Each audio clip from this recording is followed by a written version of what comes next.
Buenas tardes, hermanos.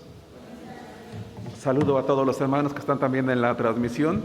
Gracias a Dios por la paciencia que han tenido para acompañarnos en este amplio momento de oración. Es importante, ¿verdad?, recordar que hoy miércoles precisamente ese es el objetivo de nuestra reunión. Sin embargo, también tenemos un tiempo suficiente para poder estudiar, hermanos, la palabra de Dios. Les voy a suplicar que preparen sus Biblias para poder estudiar el día de hoy, hermanos. Déjame hacer una breve oración.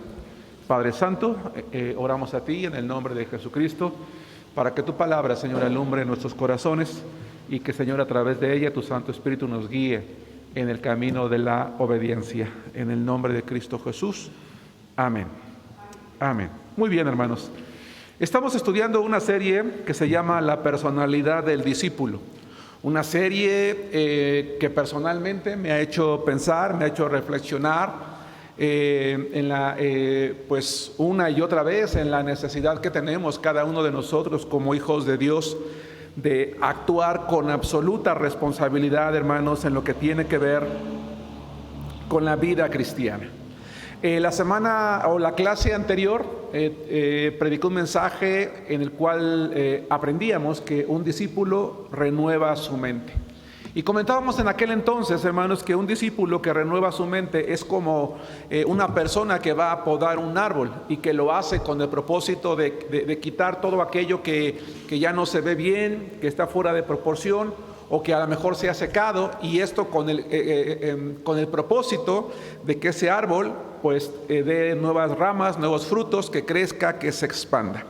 Y decíamos que cuando un discípulo renueva su mente, pues viene a la mente de Cristo, ¿verdad? Viene a tener un impacto muy importante en la vida de ese discípulo, de tal manera que leíamos en aquel entonces un versículo que vamos a tomar otra vez el día de hoy, que dice que tenemos la mente de Cristo. ¿Qué implica tener la mente de Cristo? ¿Por qué el discípulo tiene que pensar como lo vamos a hacer nosotros? Tiene que intentar, tiene que buscar comprender de manera profunda este pasaje de la Biblia. Bueno, porque si un discípulo quiere renovar su mente, entonces el siguiente paso que tiene que hacer es reemplazar sus pensamientos. Veo que me comí allí una S. Un discípulo reemplaza sus pensamientos, y de allí el título de la predicación de este día, hermanos. Un discípulo reemplaza sus pensamientos. Hermano, quiero que tú te imagines esto. Quiero que te imagines que, por ejemplo, aquí en nuestro templo, bueno, es algo que no pueden ver los hermanos que están en la transmisión, pero tenemos un desagüe que baja del segundo nivel, del tercer nivel, hasta la planta baja. Lamentablemente ese desagüe, pues con el tiempo termina filtrándose y se empieza a ver la humedad, empieza a descarapelarse la pintura, después el plafón, y periódicamente tenemos que estarlo cambiando, ¿verdad? Eso, ¿qué implica? Implica que hay que reemplazar, hay que quitar, ¿no? Hay que volver a colocar el yeso o el material adecuado, pintar, y cuando uno reemplaza, pues ya no se ve, ¿verdad? Se ve como nuevo. Ojalá que fuera tan sencillo con nuestros pensamientos también, con nuestra manera de pensar. Ojalá que fuera tan fácil cambiar así nuestra personalidad, porque la serie que estamos estudiando se llama La personalidad del discípulo, ¿verdad? Tan fácil como picar y volver a colocar algo nuevo. En la vida no es así. Sin embargo, es posible llevarlo a cabo. Por eso es que un discípulo, ¿verdad?, reemplaza sus pensamientos. ¿Por qué un discípulo reemplaza sus pensamientos o debe de reemplazar sus pensamientos? Punto número 1, para actuar como Cristo. Para actuar como Cristo. Hermanos, acompáñenme por favor en la primera epístola de Pablo a los Corintios, capítulo 2, versículo 16. Un discípulo reemplaza sus pensamientos, punto número 1, para actuar como Cristo. Hermanos, nosotros como hijos de Dios tenemos la responsabilidad de pensar y de actuar con la mente de Cristo que nos ha sido dada a cada uno de nosotros. De tal manera que como hijos de Dios, cada día de nuestra vida tenemos que plantearnos la siguiente pregunta: ¿me he podido consagrar a Dios en todos los aspectos de mi vida? Hermano, hermana, ¿te has podido consagrar a Dios en todos los aspectos de tu vida? ¿Estamos viviendo de acuerdo a la mente que nos fue dada, a la mente de Cristo? ¿Qué implica vivir de acuerdo a la mente de Cristo? Pensar como Cristo. Dice 1 Corintios capítulo 2, versículo 16, porque ¿quién conoció la mente del Señor? ¿Quién le instruirá? Mas nosotros tenemos la mente de Cristo. ¿Qué significa tener la mente de Cristo? La mente de Cristo, hermanos, no significa que ahora somos personas muy inteligentes. No. Tener la mente de Cristo no significa que voy a superar a lo mejor un problema neurológico con el cual nací, o que voy a poder superar alguna otra deficiencia intelectual o física que yo pudiera tener. No. ¿Qué implica, hermanos, en la vida de un creyente el tener la mente de Cristo? Simple y sencillamente, hermanos, implica actuar como Cristo. ¿En qué sentido? Bueno, si yo tengo la mente de Cristo, entonces en primer lugar, yo como Cristo debo de confiar plenamente en Dios. Implica confiar en Dios como Cristo lo hacía. Vayan conmigo, por favor, al Evangelio de Juan, capítulo 11, versículos 41 al 43. Hermanos, ustedes y yo, como discípulos de Cristo, tenemos la responsabilidad de confiar en Dios tal como Cristo lo hacía con su Padre. Jesús, hermanos, desarrolló una confianza en el Padre tan grande, tan plena, tan clara, tan sin excepciones y sin dudas, que esa debe de ser la meta en cada uno de nosotros. Tenemos que, por eso me gustó esta imagen, tenemos que cambiar el chip, tenemos que detener nuestra manera de pensar, de actuar o de dudar para empezar a confiar como Jesús lo hacía. Juan capítulo 11, entonces quitaron la piedra de donde había sido puesto el muerto. Y Jesús, alzando los ojos a lo alto, dijo: Padre, gracias te doy por haberme oído. Yo sabía que siempre me oyes, pero lo dije por causa de la multitud que está alrededor, para que crean que tú me has enviado. Y habiendo dicho esto, clamó a gran voz: Lázaro, ven fuera. No voy a hablar de la historia de Lázaro. Quiero llamar su atención a las primeras frases del versículo 42.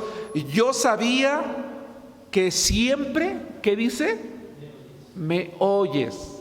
Hermano, hermana, tú y yo como hijos de Dios estamos convencidos que Dios el Padre siempre nos oye, siempre nos escucha. Que si yo hago una oración, que si yo estoy allí en mi cama enfermo y a lo mejor no me puedo levantar, no me puedo parar, pero allí donde estoy postrado cierro mis ojos, y a lo mejor ahorita, por ejemplo, que está reanudándose algunos síntomas del COVID, a lo mejor estoy afónico y no puedo hablar, pero balbuceo, o en mi mente yo desarrollo ese pensamiento de oración a Dios.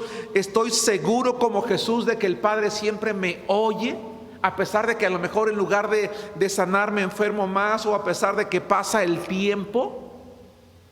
Jesús dice: yo sabía que siempre me escuchas, Padre. Yo estoy seguro, siempre me has escuchado, siempre me atiendes. De eso yo no tengo la menor duda.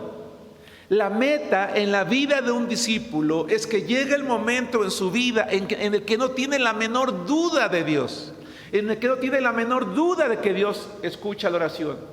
No porque dices, habemos algunos que decimos: es que yo no oro tan bonito como el hermano, yo no oro tan bonito como la hermana, es que a lo mejor Dios me escucha porque yo soy torpe, porque yo no sé hablar, porque ni siquiera yo mismo me entiendo. No, Dios es alguien que nos escucha porque Él es misericordioso, porque Él es amoroso, porque Él es un Padre que se interesa por sus criaturas, o que escucha a aquel que quizás sin haberle recibido aún lo está buscando, porque dice la palabra de Dios, ¿verdad? A ti se acercará toda carne y tú lo oirás, dice el libro de Salmos. Hermanos, la seguridad en la vida del ser humano le hace sentirse tranquilo, seguro, en paz, confiado, a diferencia del miedo. Si yo voy en esta noche a la cama con miedo, yo no voy a poder dormir, hermanos, aunque haya completa paz en la casa. Pero cuando estoy seguro, ¿verdad? Entonces yo puedo cerrar los ojos y dormir tranquilo y descansar, porque sé que yo he orado a Dios y que Él me va a escuchar, que Él me ha escuchado y que Él va a actuar en el momento que sea más propicio para lo que yo necesito, no en el momento que yo quiero, sino en el momento en el que Él sabe que es mucho mejor y que a mí me toca esperar una hora, esperar un día, esperar una semana, esperar un mes, esperar un año, o a lo mejor esperar una vida, pero que me toca esperar. Qué hermosas palabras de Jesús. Yo sabía que siempre me oyes. ¿Sabes, hermano? Tiene que llegar el día en el que tú y yo, cuando oramos, imagínate que hoy hay un culto de oración, ¿no? Y que nosotros vamos a Dios y te dicen, hermano, pasa a orar, por favor. Y ustedes y yo hemos aprendido a desarrollar una fe tan grande delante de Dios que no tenemos que decirle, Padre, escucha nuestra oración, porque sabemos que Él la oye. Pero ¿por qué decimos, Padre, escucha mi oración? Porque hay hermanos entre la congregación, porque hay personas nuevas, porque hay personas que nos visitan, que a lo mejor no saben que Dios oye o que no creen que Dios oye. No sé si me explico, pero que yo estoy allí en mi banca, aquí en un rincón o en el micrófono diciendo, Señor, y en mi mente, Padre, lo estoy diciendo por aquellos que lo dudan, pero yo sé que tú siempre me oyes. El título de la aplicación de hoy se llama Un discípulo reemplaza los pensamientos. Yo jamás voy a volver a dudar de que Dios me oye. Jamás voy a volver a cuestionar. Voy a decir, Señor, yo sé que tú me oyes. Yo sé que tú estás conmigo. Y con base en eso, entonces yo voy a actuar. Y por eso Jesús le dice a Lázaro, ven fuera, porque sabía lo que iba a ocurrir más adelante. Hebreos capítulo 5, versículo 7. Hablando acerca de Jesús también, porque hoy únicamente vamos a hablar de Jesús, o por lo menos en este primer punto. Hebreos capítulo 5, versículo 7 dice, y Cristo en los días de su carne, es decir, mientras Él estuvo vivo, ¿qué hizo Jesús en los días de su carne? ¿Qué hacía Jesús mientras Él se limitó a vivir en un cuerpo humano como el de ustedes y el mío? A diferencia del nuestro sin pecado, ¿verdad? Pero sometido a esas necesidades humanas también. Dice, y Cristo en los días de su carne, ofreciendo ruegos y súplicas con gran clamor y lágrimas, al que le podía librar de la muerte, fue oído a causa de su temor reverente. Me voy a permitir leerlo de nuevo.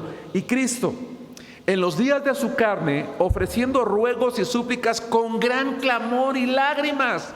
Hermanos, alguien ha preguntado, bueno, ¿qué necesidad tenía Jesús de orar si Él es Dios? Bueno, porque Él está sometido a la carne y está sometiendo a la carne.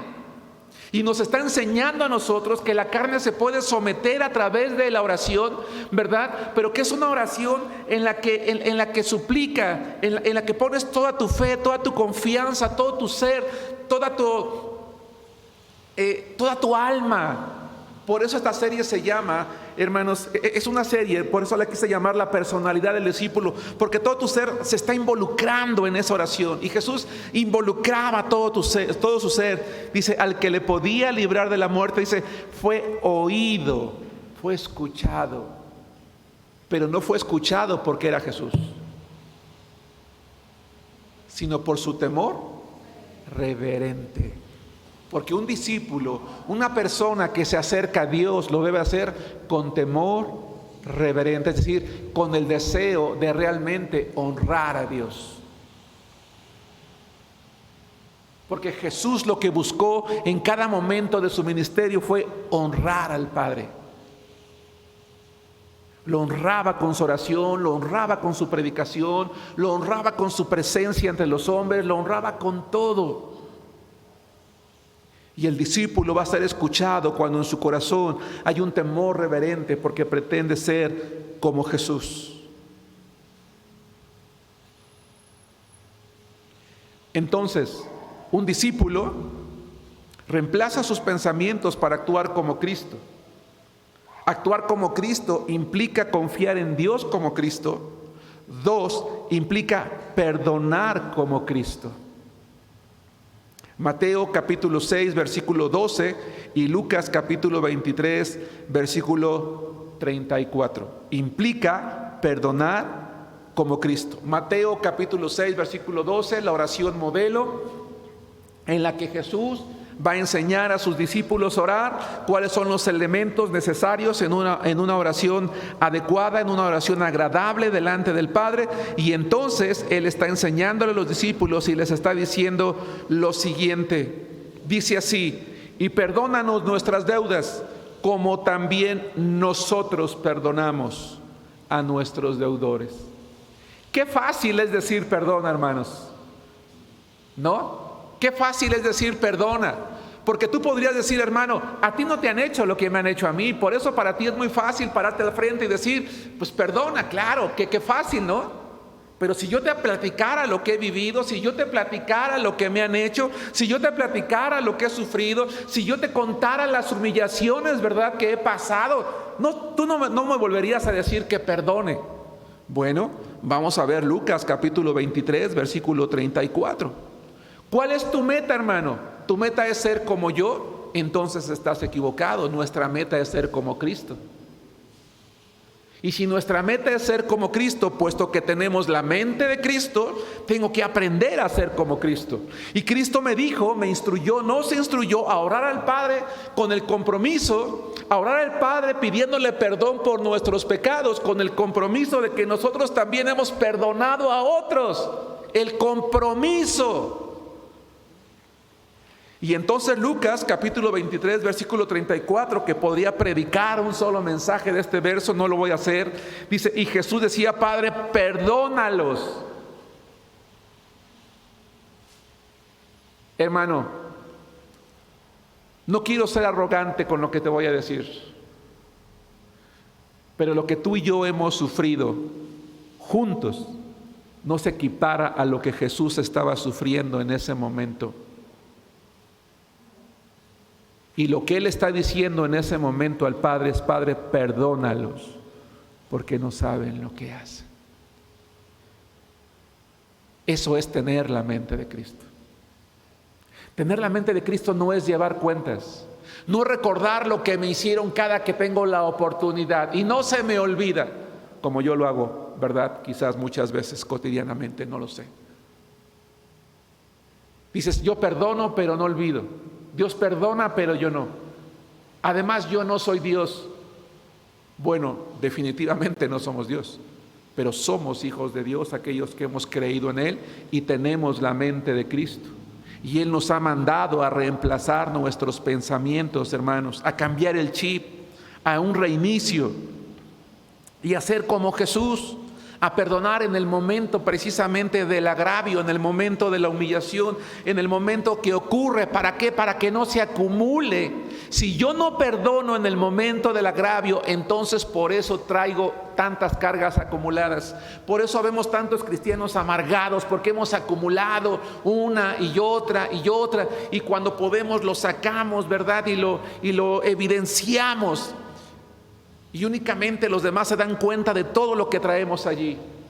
No, es hora, hermanos, de actuar de acuerdo a la mente de Cristo. Padre, perdónalos porque no saben lo que hacen. Y repartieron entre sí sus vestidos, echando suertes. 3. No solamente implica confiar en Dios como Cristo, no solamente implica perdonar como Cristo, sino que implica ser servidores como Cristo. Dice Mateo capítulo 20, versículo 28 lo siguiente: hermano, hermana, vamos a hacer un ejercicio a partir de hoy, a reemplazar nuestros pensamientos, a decirle a Dios: Señor, quiero ser como Cristo. Estoy listo, estoy dispuesto a actuar de acuerdo a la mente que tú me has dado, porque tengo al Espíritu Santo en mí. Mateo capítulo 20, versículo 28, dice la palabra de Dios así: como el Hijo del Hombre no vino para ser servido, sino para servir y para dar su vida en rescate por muchos. Dice, no vino para ser exaltado, para ser reconocido como el mejor, como el más grande, como el más importante, como el más prominente, sino como el más humilde servidor. Eso es lo que tenemos que hacer nosotros. Esa es nuestra meta, hermanos. Desechar el reconocimiento y querer ser más como Jesús. Estar dispuestos a servir, incluso al que te humilló, incluso al que te ofendió, incluso a cualquiera. Porque Jesús dice, si tu enemigo tuviera hambre, no dice, búrlate de él y dile, este es el momento que yo quería ver en mi vida. No, dice, dale de comer. Si tuviera sed, dale de beber. Dice Jesús, ora por tus enemigos, ámalos. Puedes servirles, sírveles. Un discípulo está integrado al servicio, está dispuesto a ayudar a otros hermanos, ayuda a otros a encontrar a Cristo. Doy gracias a Dios porque tenemos en la iglesia muchos hermanos involucrados en el servicio. Animo a aquellos que no lo han hecho todavía a que lo hagan. Doy gracias a Dios porque hay hermanos que sirven a otros, que son generosos con otros. Y qué bueno. Una manera de servir al prójimo, hermanos, también es compartiendo nuestros bienes con ellos. No es la primera vez que lo digo, ¿verdad? Cuando vemos a algún hermano en necesidad, hay que orar por él, pero hay que darle también, ¿verdad? No te esperes a que alguien haga una proclamación pública. No, ve tú, pon en tu corazón. Y si no quieres que ese hermano sepa, pues entonces acércate al pastor o con algún hermano, ¿verdad? O simplemente un sobre, hácelo llegar, ¿verdad? Ponlo allí en el de diezmos y ponle ofrenda especial para el hermano fulano de tal. Y tú puedes tener la seguridad y la confianza de que el hermano tesorero lo va a dar. O tú acércate personalmente, no hay nada de malo tampoco en hacerlo, porque es bonito que alguien se acerque contigo y te diga, hermano, mira, escuché el otro día que dijiste que no tienes trabajo o que estás pasando por esa necesidad y Dios puso en mi corazón darte esto. No te disculpes diciéndole, eso es poquito, no, es lo que tú le estás dando. ¿Sí me explico? Porque al mismo tiempo le estás dando una lección a ese hermano, que un día también él o ella piensen en los demás. Pero la mejor manera de servir es ayudando a otros a encontrar a Cristo. De eso no voy a hablar ahorita porque lo voy a mencionar en el punto número 2. Hermanos, tener la mente de Cristo implica actuar como Cristo, confiar en Dios como Cristo lo hacía, perdonar como Cristo perdonaba, servir como Cristo servía y por lo tanto implica obedecer como Cristo. Filipenses capítulo 2, versículos 5 al 9. Hermanos, el cristiano que ha tomado la decisión de ser un discípulo tiene como prioridad en su vida cristiana, tiene como desafío en su vida cristiana obedecer a Cristo, servir a su iglesia, integrarse a la iglesia, participar en la iglesia, porque la iglesia es el cuerpo de Cristo. Yo no puedo decir que amo a Cristo si no amo su cuerpo, si no quiero estar con Él. Dice Filipenses 2, 5 al 9, haya pues en vosotros este sentir que hubo también en Cristo Jesús, el cual, siendo en forma de Dios, no estimó el ser igual a Dios como cosa que aferrarse, sino que se despojó a sí mismo. Esa palabra despojarse, hermanos, contiene una de las doctrinas más importantes de la Biblia, que en teología sistemática se conoce como la kenosis de Cristo, el vaciamiento. Es algo impresionante. Tomando forma de siervo, hecho semejante a los hombres, y estando en la condición de hombre, se humilló a sí mismo, haciéndose obediente hasta lo que fuera necesario, la muerte y muerte de cruz. Por lo cual Dios también le exaltó hasta lo sumo y le dio un nombre que es sobre todo nombre. Hermanos, ¿hasta qué punto tenemos que estar dispuestos a obedecer a Cristo? Hasta lo que sea necesario. No necesariamente la muerte. No, hasta lo que sea necesario. Repito entonces, en la vida de un discípulo, darle prioridad a la vida cristiana es lo más importante en su vida. En la vida de un discípulo, el verdadero desafío es que su vida cristiana sea lo más importante para que entonces su vida sea útil al cuerpo de Cristo, a Cristo mismo. Todo creyente, todo cristiano tiene la mente de Cristo, porque tiene al Espíritu de Cristo. Pero no todo cristiano ha tomado la decisión de dejarse gobernar por la mente de Cristo. Solo aquel que es un discípulo. Actuar conforme a la mente de Cristo, ¿de qué me va a servir a mí? Me va a servir de algo.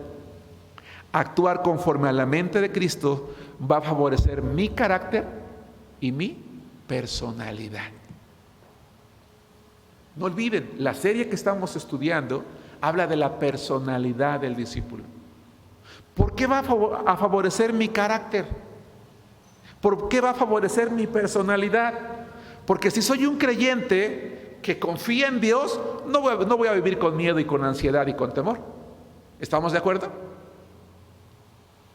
Si soy un creyente que perdona como Cristo, no voy a tener rencor, no voy a tener resentimiento, no voy a tener sed de venganza. Si sirvo como Cristo, soy una persona humilde, no voy a buscar echarle la culpa a los demás por lo que me pasa. Al contrario, voy a ser un buen servidor, voy a amar a mis semejantes. Si tomo la decisión como Cristo de obedecer, voy a hacer lo que Él le agrada. No voy a tener preocupación de que no me escuche, voy a dormir tranquilo, en paz, seguro. No se va a alterar mi mente, mis emociones. No voy a terminar un día en un hospital psiquiátrico, porque el Señor va a tomar el control de mi alma, de mis emociones, de mi ser. No voy a tener la necesidad de un tranquilizante para dormir, o de un cigarro, o de una botella de alcohol, o de una droga. No, para desahogarme, para sentirme, no, porque el Espíritu Santo me hace sentir vivo, importante, porque eso soy para Dios, alguien importante para Él, hermoso.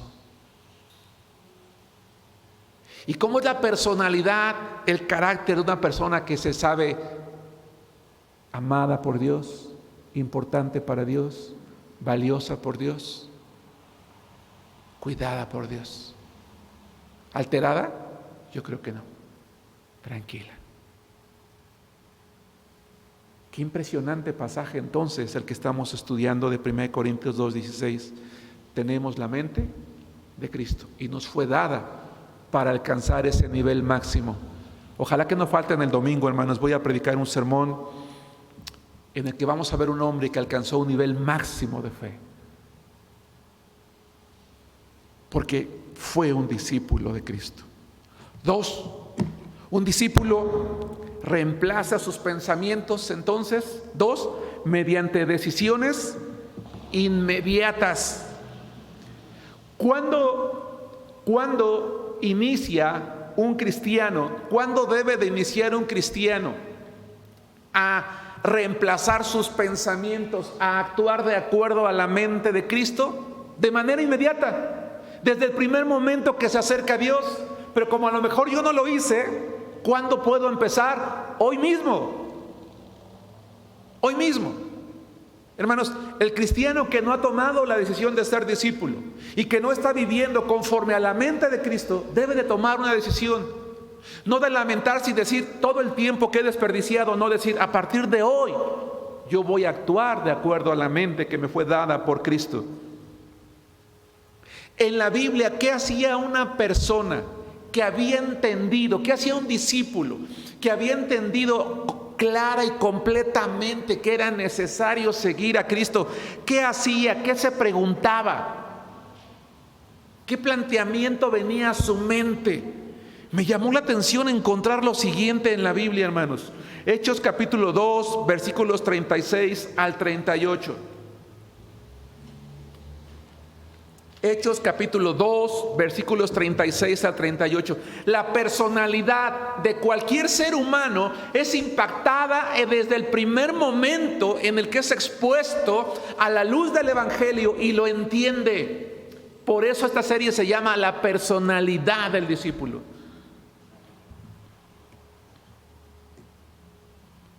Porque la personalidad de una persona que realmente se acerca a Cristo con el deseo de escucharle y de obedecerle, su personalidad se ve confrontada, quebrantada. Su ser se ve, se me va en este momento, ¿verdad? No encuentro el término, impresionado.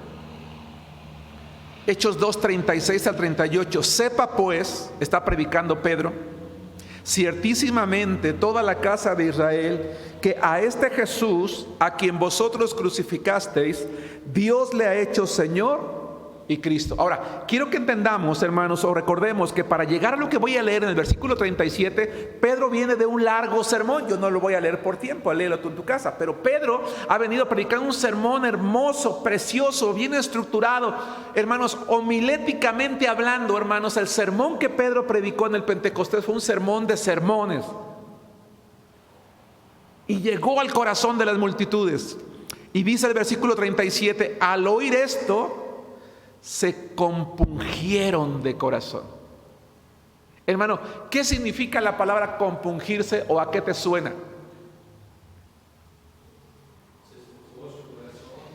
Compungirse significa que tú estás escuchando algo y sientes que tu corazón se hace chiquito, se quebranta, te llega y dices, esas palabras son para mí, caray, no soy nada, soy una persona que cómo pude haber hecho esto con Dios, y te llega a lo más profundo de tu ser y dices, no me puedo, ¿qué excusa le puedo dar a Dios ya con esto? Yo vine a Dios para reclamarle y decirle y gritarle, pero ahora me doy cuenta que no soy nada, que no valgo nada, y que sin embargo Él me amó y se entregó por mí. Y quizás si yo hubiera estado entre esa multitud, yo también habría gritado, crucifícalo, ¿verdad? Porque, hermano, perdóname que diga esto, pero tú y yo habríamos gritado lo mismo, por el simple hecho de que somos pecadores. No somos mejores que aquellos que gritaron eso. Por eso cuando Pedro predicó, la gente escuchó, pero escuchó con atención, hermano. Y cuando tú y yo venimos a la iglesia o nos conectamos a la transmisión, debemos de escuchar con atención, de poner la mente, el entendimiento, el corazón, nuestra persona completa, para que entonces el Señor nos hable y digamos, qué hermosa palabra el Señor nos dio hoy. Se compungieron de corazón, dijeron a Pedro y a los apóstoles, varones hermanos, ¿qué haremos? Y ahí está la pregunta, ¿qué haremos?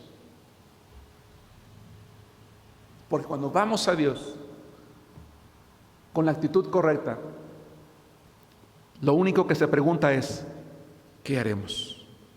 Pedro les dijo, arrepentíos y bautícese cada uno de vosotros en el nombre de Jesucristo para perdón de pecados, de los pecados, y recibiréis el don del Espíritu Santo. Permítanme releer de nuevo el versículo 38. Voy a parafrasear, no lo voy a leer literal.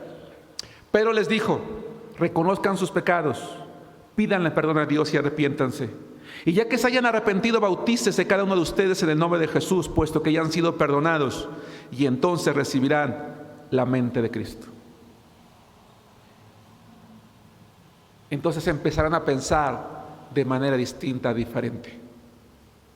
Lucas capítulo 3, vamos a ver 3 tipos de personas planteando la misma pregunta. Lucas capítulo 3, versículos 10 al 14. La gente que escuchó, no toda, pero sí varios miles, ante la pregunta ¿qué haremos? Y ante la respuesta de Pedro, tomaron una decisión inmediata. Hermano, a ver, como no conozco a todos los que están en la transmisión, ¿verdad? Amigos que nos acompañan virtualmente o presencialmente, si tú y yo queremos acercarnos a Dios, lo primero que tenemos que hacer es preguntar, Señor, ¿qué haré? Y lo segundo que tengo que hacer es decidir de inmediato qué voy a hacer. ¿Por qué muchas personas terminamos no acercándonos a Dios nunca? Porque oímos, sí, lo voy a pensar.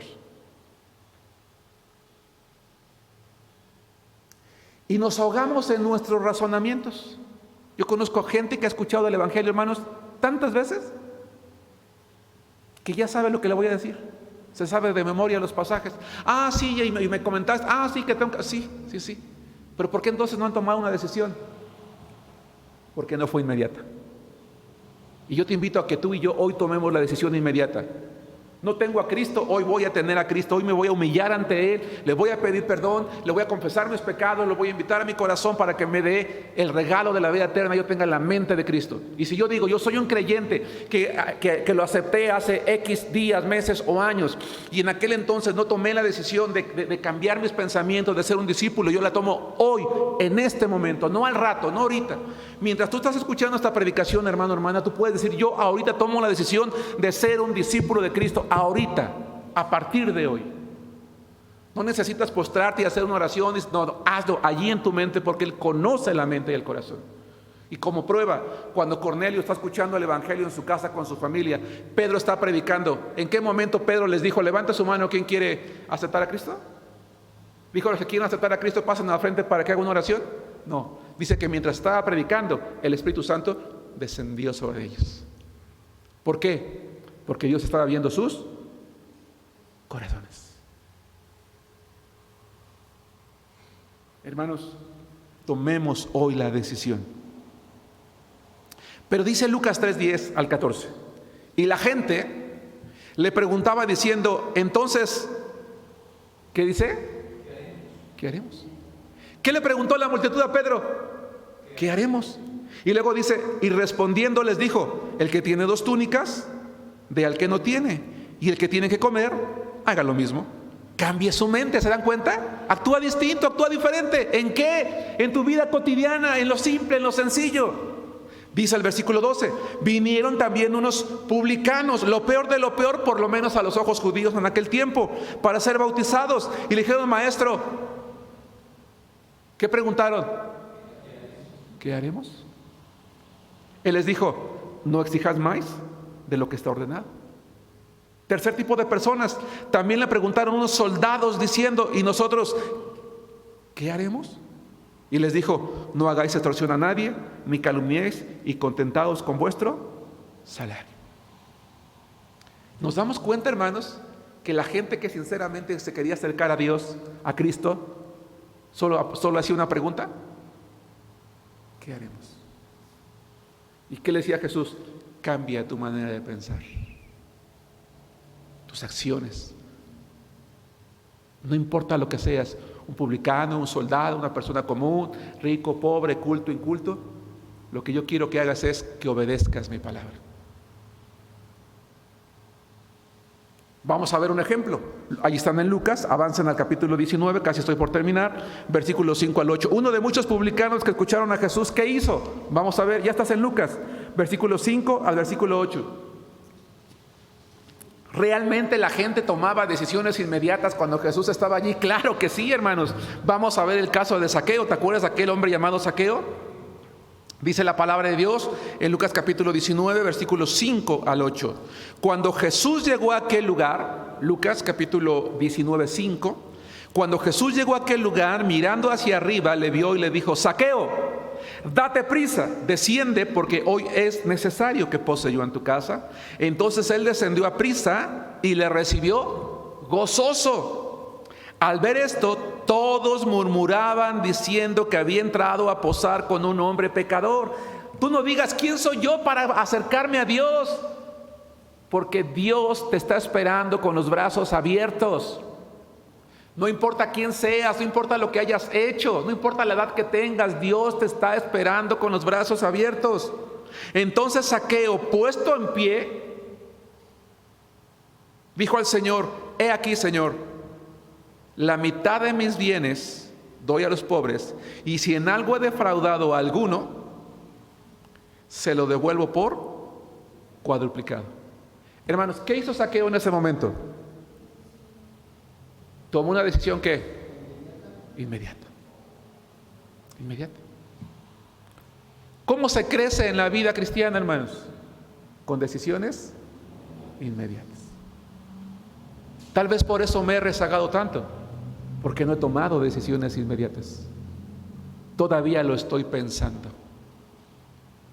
Habemos creyentes en la iglesia que tenemos mucho tiempo pensando en el día en que nos vamos a consagrar a Cristo, en el día en que ya vamos a ser fieles, en el día en que ya vamos a trabajar, en el día en que ya vamos a asistir, en el día en que ya vamos a diezmar, en el día en que ya vamos a ir a la obra, o en el día en que ya van a poder contar conmigo. ¿Sabes cuándo va a llegar ese día, hermano? Ojalá me equivoque. Nunca. A menos que lo decidamos hoy. Un discípulo reemplaza sus pensamientos mediante decisiones inmediatas. ¿Realmente la gente tomaba decisiones inmediatas? Para terminar, Lucas 8, 38 al 39. Tampoco voy a mentir, sin duda hubo quien no las tomó de manera inmediata. Si no escuchan la predicación del domingo, Judas. Pero si tú no escuchaste la predicación del domingo, Judas terminó destruyendo su vida. Y no es esa la voluntad de Dios ni para ti ni para mí. Por eso tenemos que tomar hoy una decisión inmediata. Amados hermanos, el llamado de Dios es a que seamos discípulos, a que le rindamos nuestra personalidad a Cristo, a tomar decisiones inmediatas. Lucas 8, 38 y 39. Y el hombre de quien habían salido los demonios le rogaba que le dejase estar con él. Pero Jesús le despidió diciendo: vuélvete a tu casa y cuenta cuán grandes cosas ha hecho Dios contigo. ¿Y él qué hizo? Se fue. ¿Se fue a dónde? Publicando por toda la ciudad cuán grandes cosas había hecho Jesús con él. ¿Qué decisión tomó aquel endemoniado gadareno, hermanos? De obedecer a Cristo. ¿Cuándo? ¿A los cuántos días? ¿A las cuántas semanas? ¿A los cuántos meses? De inmediato. Señor, déjame que te acompañe. Me eres más útil yendo a predicar. Sí, Señor.